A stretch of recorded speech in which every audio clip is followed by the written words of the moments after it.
Hello, medieval to total war enthusiasts from across the internet.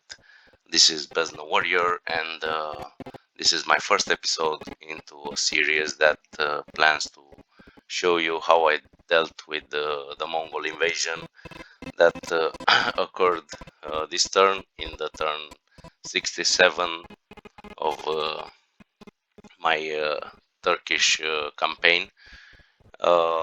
First of all, in this episode, I plan to show you what were the preparation that I've done in terms of town town development, settlement development, military training facilities developed, and the army composition and the entire army that is planned to stood against the Mongol horde. This being said, you have to know prior of this that I'm not an English native speaker, so any language related errors cannot be used against me in any grammar Nazi court of law. Uh, that being said, I have to also say that I choose the Muslim faction due to the fact that they own the powerful jihad tool, and this is a great way to save money for from the military upkeep, from the army military upkeep. Right now, I have under the jihad around 250 units, which will rise this number to a whooping 100k of florins each turn.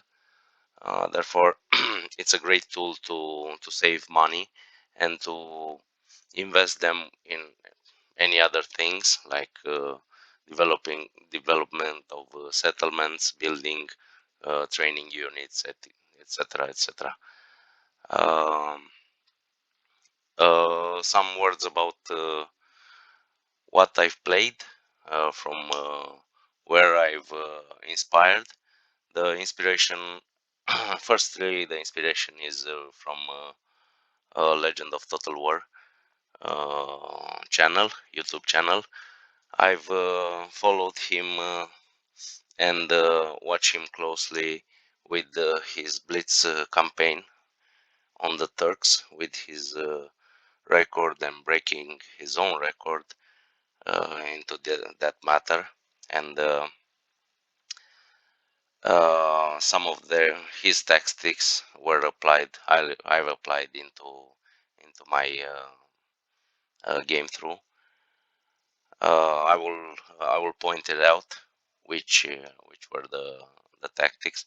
Basically, mainly the draw garrison enforcement, the the draw of garrison from the settlement in case there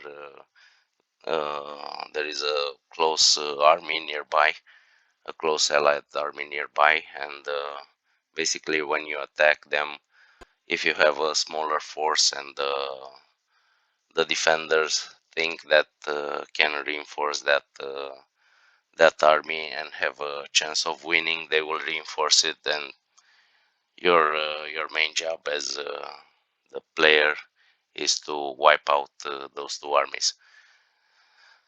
This is a great tactic that he employs, and I use it on Jerusalem in order to not fighting the garrison inside the city walls, but to actually draw them out and completely annihilated them.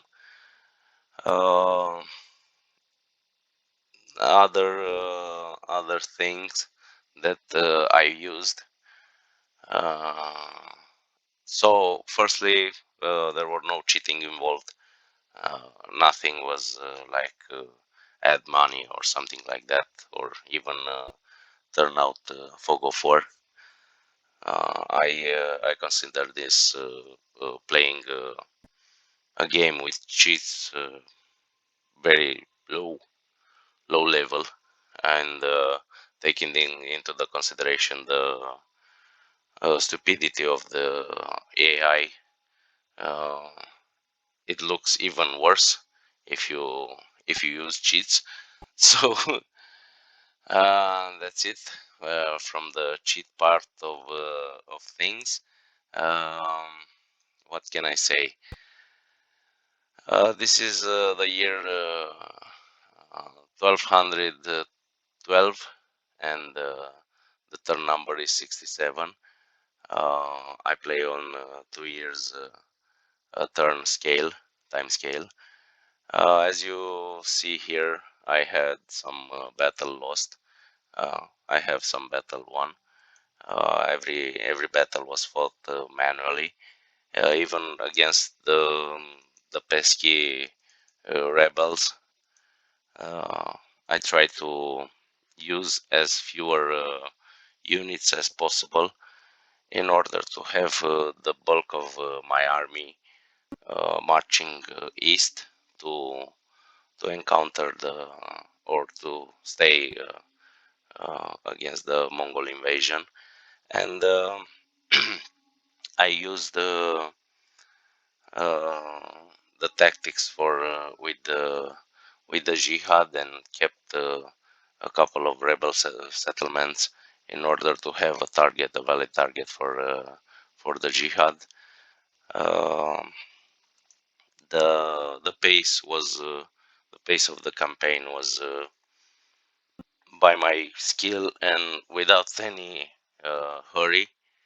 I didn't have any target of completely conquer the map by a certain turn.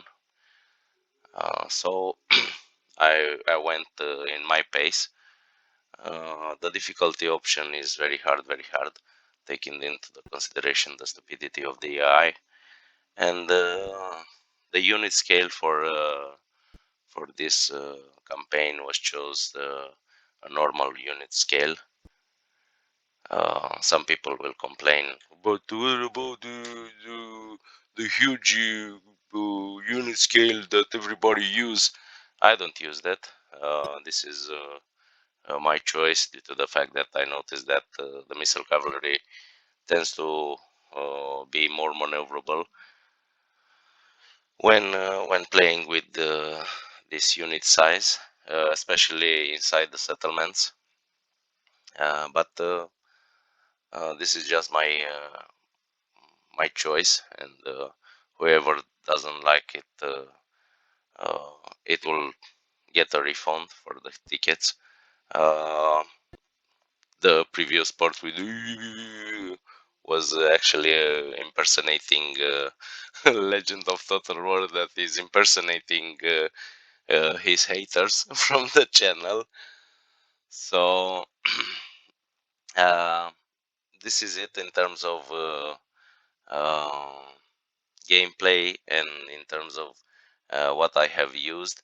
I also employed one movement glitch for the unlimited boat movement glitch under the jihad, just once, and just for this guy to be able to reach here in time to see the upgrade of the citadel, because Sundak of Tijinabad is the next heir in line, and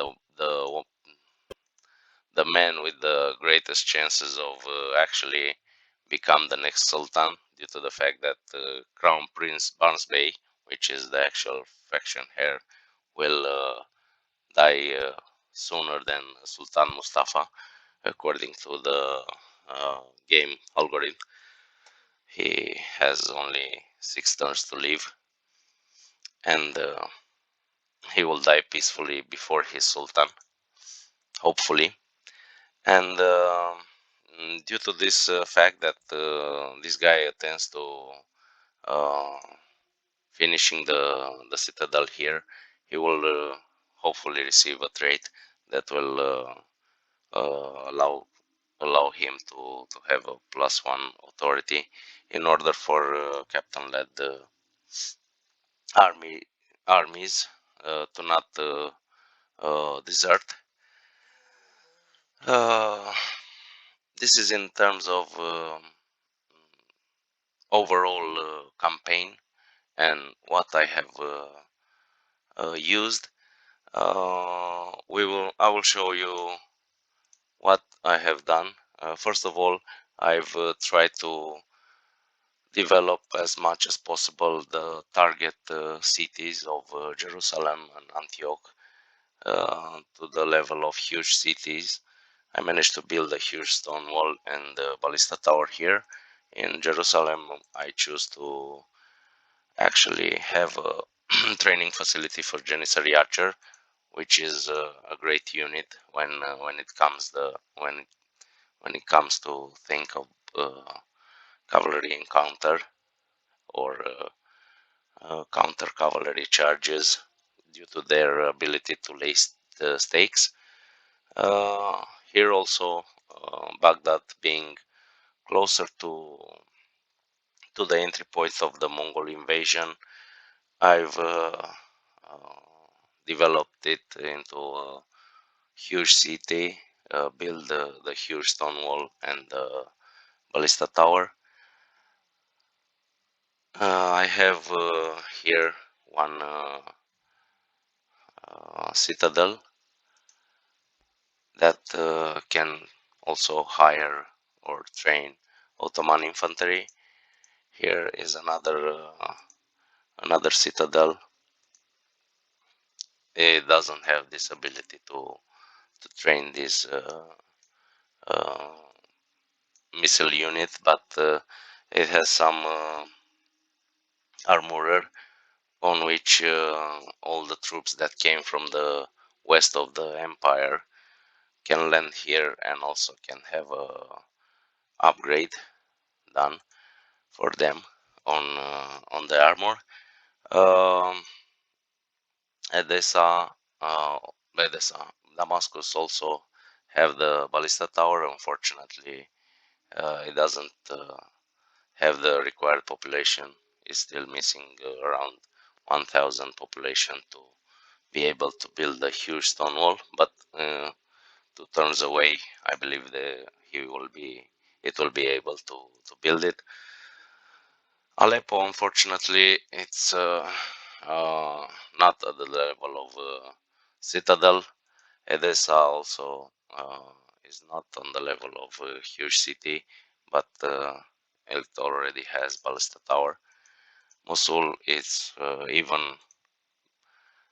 has even lower population for them to have a citadel availability to build. Um, and those two cities are quite small in terms of population, and I don't know if they can reach the point to actually build the ballista tower, which was which I consider being a must for defending against those pesky Mongolians. But until then, we will see what it will happen. Usually, the Mongol horde doesn't have these two cities on their primary target as primary target, but we will see, taking into the consideration that I plan to be very aggressive with them, and I plan to strike them and fight them on the open field. By the little words about the campaign, by the 50th turn into the gameplay, I completely or almost completely conquered the entire map without those rebel settlements that I left for jihad purpose only. Um, in terms of military development and military training facilities, here I have the ability to train Ottoman infantry. Here I have Janissary archers. I also have here in Constantinople Janissary Archer. Another training facilities will be completed here for the same Janissary Archers in Palermo. This is the single point of training, the real heavy cavalry that Turks have at their disposal, the Quapukulu, and I managed to train some like 10 units of this unit type. Uh, Here it's another training facility for Ottoman infantry, and is the closest one to acquire the training facility for Quapukulu, but it will take some time, and it will take some time to further transport them across the sea.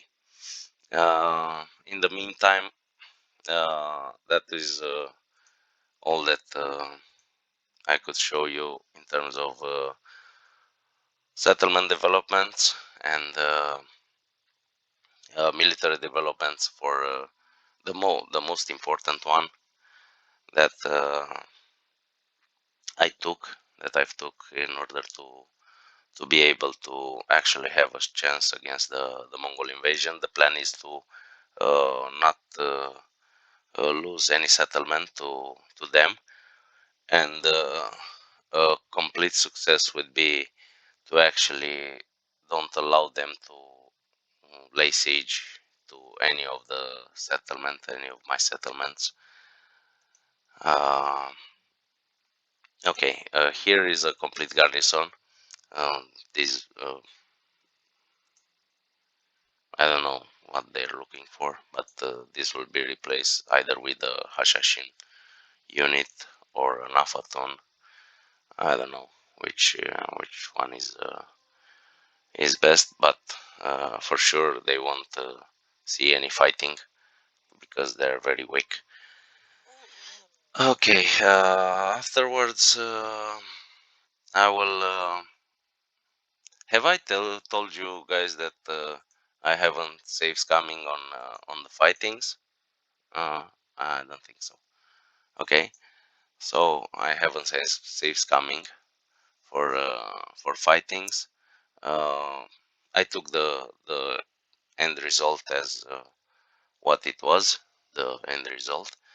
So, in terms of military units available for this, I will go through all the or most of the armies under the jihad. These are the armies that I plan to use against the Mongols, and they will move very fast and farther than any other army. For this reason, from the jihad reasoning. This is almost half a stack of infantry. I have to tell you that the entire army meant to face the Mongolians is split between cavalry and infantry with a 50-50 ratio. The cavalry obviously is made mostly from these kind of low-level troops, which is Turkomans and in a smaller proportion the Sipahi. They on paper this unit actually looks decent with 10 melee attacks and 15 defense, but we will see how it behaves in a real combat situation.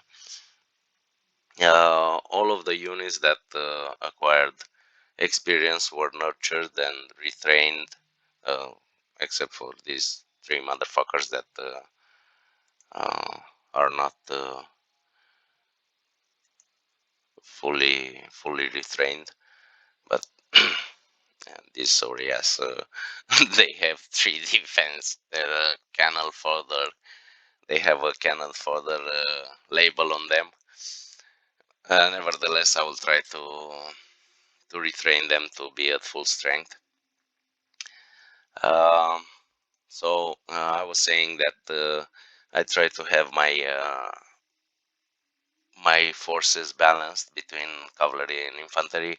Most of the cavalry are missile cavalry due to the fact that is the only thing available to the Turks from the start, and the heavy cavalry is composed only from these guys and some mercenary units, like you can see here, and some Sipahi lancers, which are not great, but they will do against the. I think they will do well and will behave okay against foot archers and infantry. I do have some half of stack of them around here.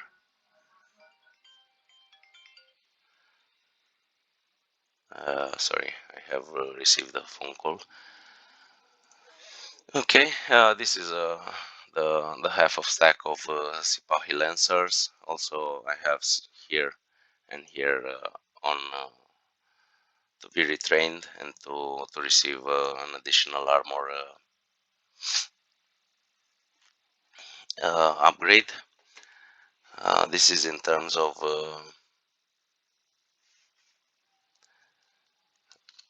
cavalry. As said, I also have some issue with the mouse. Okay. I think I have no battery whatsoever. So we will use for the showing purpose only by using the other the built-in mouse from the laptop. Okay. So I was saying about the cavalry. Most of them are missile cavalry, and the others are just Sipahi lancers, with the exception of 10 Kwapokulu units. 7 of them are here into this army, and the rest are way north, facing the Mongols already. In terms of infantry, the same situation applies. Mainly unit the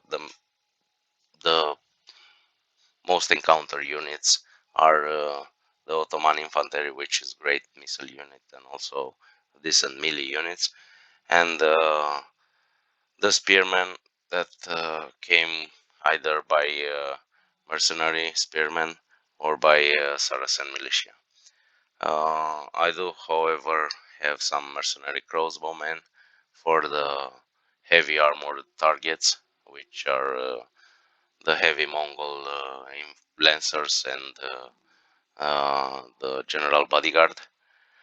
They are for this purpose only, in order to actually do some damage against those armored motherfuckers. And this guy here is jihading by himself. I don't need no army. Uh, let's see what his stats are. It's good. It's actually quite decent. And okay, that explains why he is jihading by himself, because it has this fine armor, which provides him with 4 hit points, and he feels cocky about it. Okay, he will lose the cockiness when he will face the uh, gold chevron heavy Mongol lancers. But until that moment in time, this is the army that I plan to use to obliterate the Almighty Han, which is called Tasguk Khan, and he's very impressing in command, with only 1 star and 3 authority points. So maybe it's a better strategy to actually leave him alive. But I will try to kill him along with his inexperienced bunch of noobs that came to see what's happening in Europe or in Middle East firstly, and afterwards in Europe. We will I will try to end their road trip uh, around here in the mountain of Georgia, and I believe here is Afghanistan. Therefore, in the next episode, I will have only the fighting. My goal is to actually fight most of my fights against the Mongols into the open. For this reason, I've chose most of the general that have night fight ability in order to not be gangbanged by the fellows Mongolian army that are next to one to each other. So for that, I uh, I will have to have a planning strategy, but until that point, my goals are to actually kill the generals that lead the Mongolian armies. Uh, if I can to kill more than 95% of their army in order for the army to actually vanquish from the map, and if I can additionally to lose as few people as possible. Of course, this will be considered a major success if all the three conditions are met. Even if I lose the battle and I manage to kill the general, the Mongolian general, I will consider it a success, not a major success, but a success nevertheless. So see you on the next episode when I will try to kill the Han's army uh, with him, along with him. See you later. Bye.